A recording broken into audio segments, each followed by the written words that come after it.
అందాల మా ఊరి తల్లి కూతుల్లే సమ్మక్క సారక్క జమిలిగా పూసిన జాజి మల్లెలే. ఆ మొత్తం మీద మన కుంభమేళ మేడారం జాతర ఒడిచిపోయాయి. తల్లులను దర్శనం చేసుకునే తందుకు కోట్లల్లో వచ్చిరు భక్త జనము. మరి అంతమంది వచ్చినప్పుడు పైకం ఎంత వచ్చిందో తెలుసుకోవాలి కదా. మరి దేనికి ఇంకా లేటు, చలో మేడారం. ఆసియా ఖండంలోనే అయ్యే పెద్ద జాతర మేడారం సమ్మక్క సారలమ్మల జాతర 28 నుంచి 31 తారీఖు దాకా జోరుదారుగా సాగింది. కోట్లల్ల పబ్లిక్ వచ్చిరు. ఇంకో దిక్కు తిరువరం జాతర కూడా సాగుతుంది. ఇక తల్లుల గల్లలకు ఎంత పైకం వచ్చిందో లెక్క పెట్టే కార్యం షురు చేసింది సర్కారు. జాతర హుండీలను హన్మకొండలున్న టీటీడీ కళ్యాణ మండపానికి పట్టుకొచ్చిరు. ఇక మంత్రి కొండా సురేఖ ఇయ్యాలనే కొబ్బరికాయ కొట్టి లెక్కింపు పనులు షాల్ చేసింది. పోయిన తాప జాతరకైతే 13 కోట్ల దాకా వచ్చింది పైకము. మరి ఈ తాప ఎన్ని కోట్లు వస్తాయా అని ఎదురు చూస్తున్నారు భక్తులంతా. ఇంట్లో ఇంకా అస్సలే మన సర్కారు కొన్ని 100 కోట్లు ఖర్చు చేసి మరి అభివృద్ధి చేసి మేడారం తల్లుల గద్దెల రూపురేఖలే మార్చి పారేసిర్రు. ముందుకంటే ఇప్పుడు పబ్లిక్ బాగొచ్చిరని చెప్పినా సర్కారుకు మాత్రం ఓ మచ్చ సోషల్ మీడియాలో తిరుగుతుంది.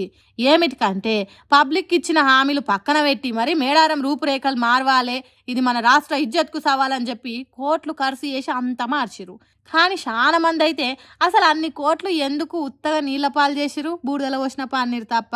100 ఏళ్ళు చరిత్ర నిలిచిపోయేటట్టు ఉంటుంది మార్పు అన్నారు. కానీ 10 ఏళ్ళు కూడా చక్కగా నిలుస్తట్టు లేదు కదా.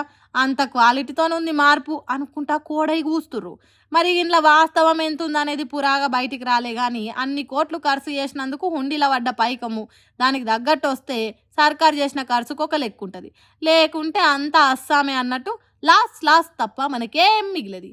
ఇంకా మన దరిద్రానికి కేంద్రం నుంచి రావాల్సిన నిధులు కూడా రాకపాయే. మరి సర్కారు అదృష్టం ఎట్లుంటుందో లెక్కలైతే తెలుస్తుంది. ఆపరా ఆపరా ఆపరా, అంతకంటే ఒక్క మాట ఎక్కువ మాట్లాడితే నిన్ను కిడ్నాప్ చేస్తా. అదేంది నాలుక కోస్తానాలే కదా, నువ్వేంది కిడ్నాప్ చేస్తా అంటున్నావు అనే కదా మీ డౌట్ అనుమానం. అవును, మన పెద్దరాయుడు మోహన్ బాబు కిడ్నాపులు చేసే కేసులో పాలైండు కాబట్టి. రాజా, ఈ తెలుగు రాష్ట్రాల్లో చదువుల పేరు చెప్పి ఫీజులు గుంజే కుటుంబం రా మనది. ఈ విషయం 10 మందికి తెలిసినా పర్వాలేదా అనుకునే కుటుంబం రా మనది. మన యూనివర్సిటీలలో ఫీజులు పెంచిన విషయం 4 గోడల నడుమే ఉండాలి. కానీ అది విద్యార్థి సంఘాల దాకా పోవద్దురా. ఒక్క విషయం గుర్తుపెట్టుకో రాజా, విద్యార్థులు గొడవ చేస్తే మార్కులు తక్కువేయాలి. అదే విద్యార్థి సంఘాలు గొడవ చేస్తే కిడ్నాప్ చేయాలి. విద్యార్థి సంఘాలకు మన పద్ధతులు తెలియకపోవచ్చు, అలాంటప్పుడు కిడ్నాప్ చేయాల్సిన బాధ్యత మనదేరా రాజా. అసలు విద్య అంటే ఏంటిదో దాని ఇలువేంటో తెలిసినోనివైతే ఎస్ఎఫ్ఐ విద్యార్థి సంఘంను మన యూనివర్సిటీలకు రానిచ్చేవాడివే కాదు. విద్యకు ఫీజులకు నడుమున్న బంధం గురించి ఓ ఇంగ్లీష్ కవి ఏమన్నాడు తెలుసా? చదువు పేరు చెప్పి ఎంత ఎక్కువ ఫీజులు వెండితే అంత మంచిదనే అర్థం వచ్చేటట్టు ఇంగ్లీష్లో చెప్పిండు. హీగో గిట్లనే ఉన్నాయట తిరుపతి జిల్లాలో ఉన్న మోహన్ బాబు యూనివర్సిటీ ముచ్చట్లు. సర్కార్ రూల్స్ను పక్కకు పెట్టి దండిగా ఫీజులు పెంచి వసూలు చేస్తున్నారట. ఆ ముచ్చట తెలిసిన చదువుకునే పిల్లల సంఘాలు జిల్లా కలెక్టర్ ఆఫీస్ ముంగట ధర్నాకు దిగినాయట. అయితే అంతకంటే ముందే మోహన్ బాబు యూనివర్సిటీ మనుషులు 2 విద్యార్థి సంఘం లీడర్లను కిడ్నాప్ చేసిండ్రట. పోలీసులకు చెప్తే వాళ్ళని దొరకబట్టి కేసులు బుక్ చేసిండ్రు.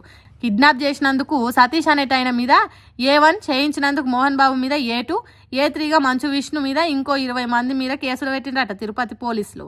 అయితే మా అంత సంసార్లే లేరు, మాకున్న పేరు చెడగొట్టడానికే విద్యార్థి సంఘాలు లేనిపోని పంచాలు లేని మాకు ఉన్న ఇలువని తీసేస్తున్నారు అన్నట్టు ఉల్టా కేసులు పెట్టిండ్రట.